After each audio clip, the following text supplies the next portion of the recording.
கிறிஸ்துவுக்குள் மிகவும் பிரியமானவர்களே, ஆண்டவராகிய இயேசு கிறிஸ்துவின் நாமத்தினாலே ரெஹோபோத் எழுப்புதல் நற்செய்தி நேரத்திற்குள்ளாக கடந்து வந்திருக்கிற உங்கள் ஒவ்வொருவருக்கும் நான் ஸ்தோத்திரங்களை நான் தெரிவித்துக் கொள்ளுகிறேன்.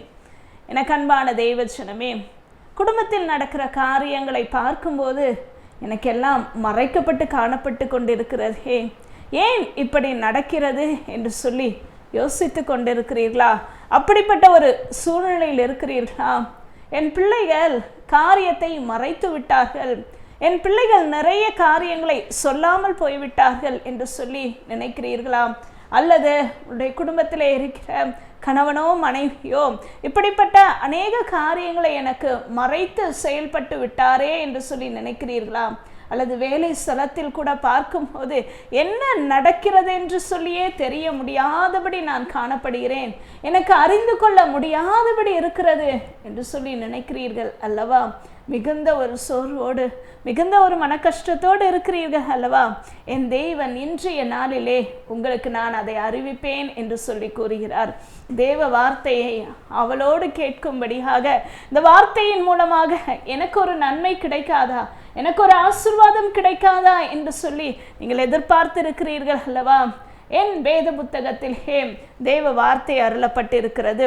எரேமியா தீர்க்கதரிசியினுடைய புஸ்தகத்திலே 33ஆம் அதிகாரத்திலே 3ஆம் வேத வசனம் இப்படியாக கூறப்பட்டிருக்கிறது. என்னை நோக்கி கூப்பிடு, அப்பொழுது நான் உனக்கு உத்தரவு கொடுத்து நீ அறியாததும் உனக்கு எட்டாததுமான பெரிய காரியங்களை உனக்கு அறிவிப்பேன். வேதத்திலே இப்படியாக தேவன் கூறுகிறார், என்னை நோக்கி கூப்பிடு, அப்பொழுது நான் உனக்கு உத்தரவு கொடுத்து நீ அறியாததும் உனக்கு எட்டாததுமான பெரிய காரியங்களை அறிவிப்பேன் என்று சொல்லி கூறுகிறார். ஆம், ஒரு சிறிய காரியம் கூட எனக்கு தெரியாதபடி நடந்திருக்கிறது என்று சொல்லி நினைக்கிறீர்கள் அல்லவா? என் தேவன் இன்றைய நாளிலே பெரிய காரியங்களை நான் அறிவிப்பேன் என்று சொல்லி கூறுகிறார். உனக்கு அறியாததுதான், உங்களுக்கு தெரியாததுதான், இது என்னுடைய காதுகளிலே அல்லது நான் காணக்கூடாதபடி இருந்து விட்டதே என்று சொல்லி நினைக்கிறீர்கள் அல்லவா? எனக்கு அன்பான தெய்வஜனமே, இன்றைய நாளிலே என் தேவன் உங்களுடைய சிந்தனைகளை அறிந்திருக்கிறார், என் தேவன் உங்களுடைய எண்ணங்களை அறிந்திருக்கிறார், என் தேவன் உங்களுடைய இருதயத்தினுடைய கலக்கங்களை அவர் அறிந்திருக்கிறார். ஆம், மிகவும் கண்ணீர் வடித்து வேதனையோடு இருக்கிறீர்கள் அல்லவா? இந்த காரியம் அறியப்பட முடியவில்லையே என்று சொல்லி எனக்கு அன்பான தெய்வஜனமே, இன்றைய நாளிலே பெரிய காரியங்களை அறிவிக்கிற தேவன் உங்களோடு கூட இருக்கிறார்.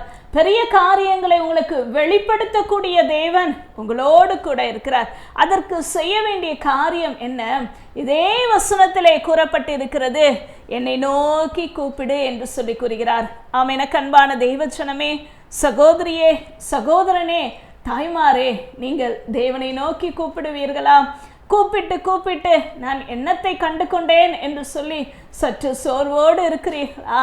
இன்றைய நாளிலே தேவன் உங்களை பார்த்து ஆகையினாலே தான் அவர் கூறுகிறார், நீ மனசோர்வோடு இருக்கிறாய் மகளே, சகோதரனே, ஆகையினாலே இன்றைக்கு என்னை நோக்கி கூப்பிட்டு பார், அப்பொழுது நான் உனக்கு மறு உத்தரவு கொடுப்பேன் என்று சொல்லி.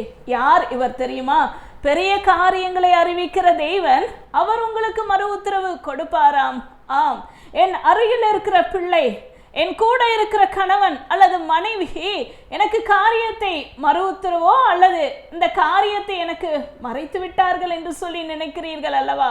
ஆனால் தேவன் பெரிய காரியத்தையும் அறிவிக்கிற பெரிய தேவனாகிய அவர் உங்களுக்கு மறு உத்தரவு கொடுப்பாராம். நீங்கள் செய்ய வேண்டிய ஒன்றே ஒன்று, தேவனை மாத்திரம் கூப்பிட வேண்டும், அவரை மாத்திரம் நோக்க வேண்டும், அவரிடத்தில் மாத்திரம் தெரியப்படுத்த வேண்டும். அவரை நோக்கி கூப்பிட்டு பாருங்கள். இன்றைக்கு பெரிய காரியங்களை அல்லது நீங்கள் எதை நினைத்து அதற்காக நீங்கள் சிந்தித்து கொண்டிருக்கிறீர்களோ அந்த காரியத்தை அறிவிக்கிற, அந்த காரியத்தை தெரியப்படுத்தக்கூடிய தேவனாய் இருக்கிறார். வேத புத்தகத்திலே கூட பார்க்கும்போது தானியேல் என்று சொல்லி ஒரு தெய்வ மனிதர் இருந்தார். அவருடைய வாழ்க்கையிலும் ஒரு சில காரியங்கள் நடைபெற்றிருந்தது. வாசிக்கலாமா? தானியேல் புஸ்தகத்திலே 2ஆம் அதிகாரம் 19ஆம் வேத வசனத்தை நாம் வாசிக்கலாம். பின்பு ராக்காலத்தில் தரிசனத்திலே தானியேலுக்கு மறைபொருள் வெளிப்படுத்தப்பட்டது. அப்பொழுது தானியேல் பரலோகத்தின் தேவனை ஸ்தோத்தரித்தான். தானியேலுக்கு தரிசனத்திலே மறைபொருள் வெளிப்படுத்தப்பட்டது என்று சொல்லி வேதவசனம் கூறுகிறது. ஆம், தானியேலும் அறியப்படாதிருந்தான். தானியேலுக்கு மறைபொருள் வெளிப்படுத்தப்பட்டதாம். மறைபொருள் என்றால் என்ன? மறைத்து வைக்கிற ஒரு காரியம் அல்லது சீக்ரெட் என்று கூட சொல்லலாம். ஆம், யாரோ ஒருவருடைய மனதிலே, யாரோ ஒருவருடைய சிந்தையிலே இருக்கிற காரியத்தை தானியேலுக்கு கர்த்தர் வெளிப்படுத்தினாராம். எனக்கு அன்பான தெய்வஜனமே, என்னுடைய வேலை ஸ்தலத்திலே, என்னுடைய குடும்பத்திலே எனக்கு கண்களுக்கு முன்பாக அவர்கள் நல்லவர்களை போல தன்னை காண்பித்து கொண்டு, ஆனால் அவர்களுடைய இருதயத்திலே, அவர்களுடைய சிந்தையிலே என்னை குறித்து, என்னுடைய சூழ்நிலைகளை குறித்து, என் குடும்பத்தை குறித்து, என் வேலை ஸ்தலத்தை குறித்து பல காரியங்களை எனக்கு தவறாக செய்து விட்டார்களே, என்ன செய்வதென்றே தெரியவில்லையே, இது நான் அறியக்கூடாதபடி இருந்து விட்டேனே என்று சொல்லி நினைக்கிறீர்கள் அல்லவா?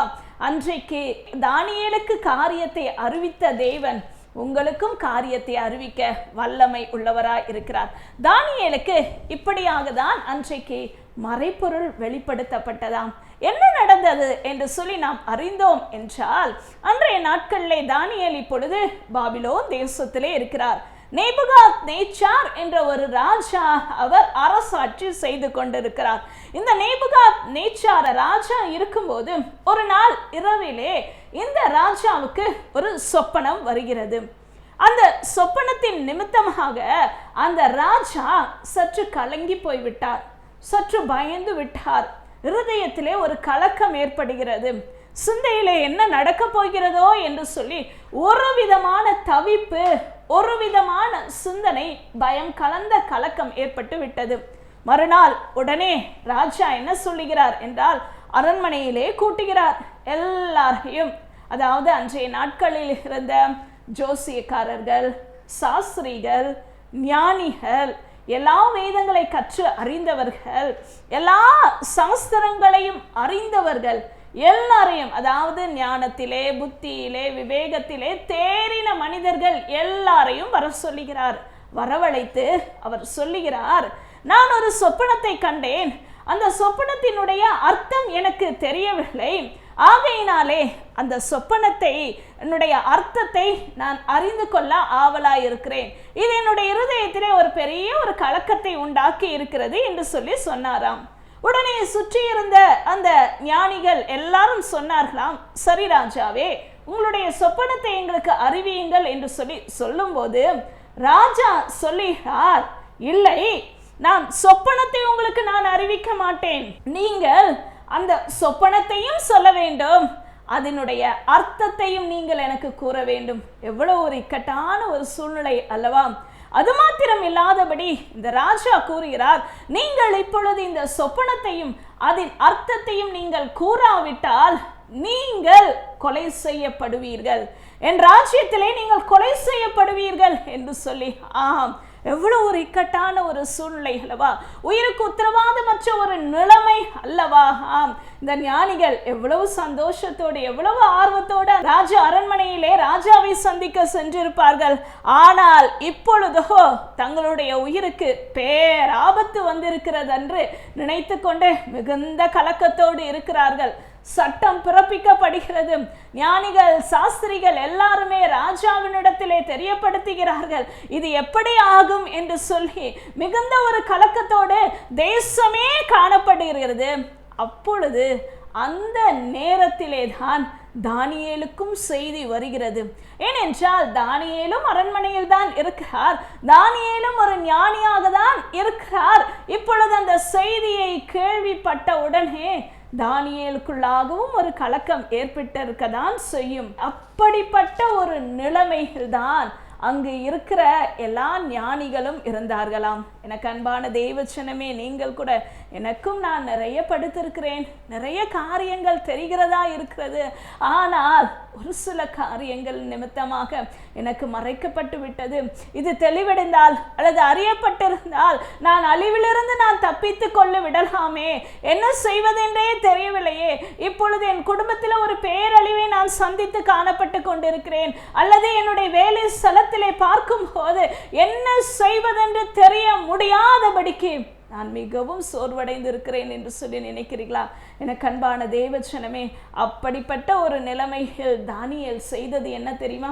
இதே அதிகாரத்திலே 17ஆம் வேத வசனத்திலே பார்க்கும்போது தானியேல் தன் வீட்டுக்கு போகிறார். போய் தானும் அவரோடு கூட இருக்கிற நண்பர்கள், இன்னும் அந்த தேசத்தில் அந்த அரண்மனையில் இருந்த ஞானிகள் எல்லாருக்காகவும் பரலோகத்தின் தேவனை நோக்கி இரக்கம் கேட்டாராம்.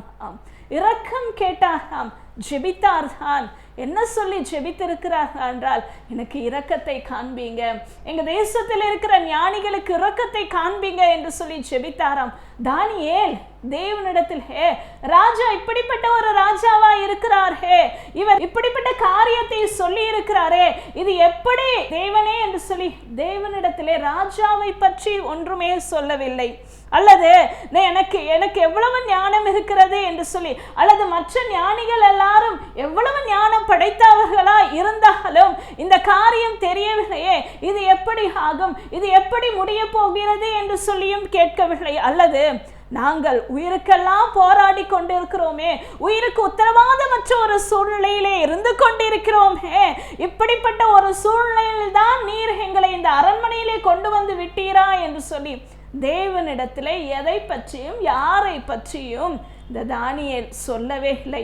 தானியேல் சொன்ன காரியம் என்னவென்றால், தேவனை நோக்கி இரக்கம் காண்பீங்க, இரக்கத்தை வெளிப்படுத்துங்க, இரக்கம் செய்யுங்க என்று சொல்லி தேவனுடைய கண்களிலே இரக்கம் வேண்டி தானியேல் கேட்டார். ஆம், எனக்கு அன்பான தேவஜனமே, தானியேல் தனக்கு மாத்திரம் அல்லாதபடி தன்னோடு கூட இருக்கிற நண்பர்கள், தன்னோடு கூட அந்த பாபிலோன் தேசத்திலே இருக்கிற அந்த அரண்மனையில் இருக்கிற எல்லா ஞானிகளுக்காகவும், அந்த பாபிலோன் தேசத்துல அந்த அரண்மனையில் இருக்கிற ஞானிகள் எல்லாம் புறஜாதிகள் தான், தேவனை அறியாதவர்கள் தான், சாஸ்திரிகள் தான், அவர்கள் எல்லாருக்காகவும் இரக்கம் வேண்டி தேவனிடத்திலே கேட்டாராம்.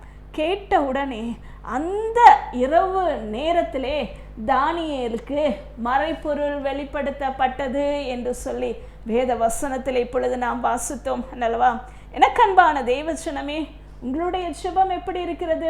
நீங்களும் நினைக்கலாம், நானும் தேவனை நோக்கி கூப்பிட்டு கொண்டேதான் இருக்கிறேன், ஆனால் தேவனிடத்திலிருந்து எந்த ஒரு மறு உத்தரவும் எனக்கு வரவில்லையே, எனக்கு அறியப்படாத காரியம் எனக்கு வெளிப்படுத்தப்படவில்லையே என்று சொல்லி நினைக்கிறீர்கள் அல்லவா? உங்களுடைய ஜெபம் எப்படி இருக்கிறது?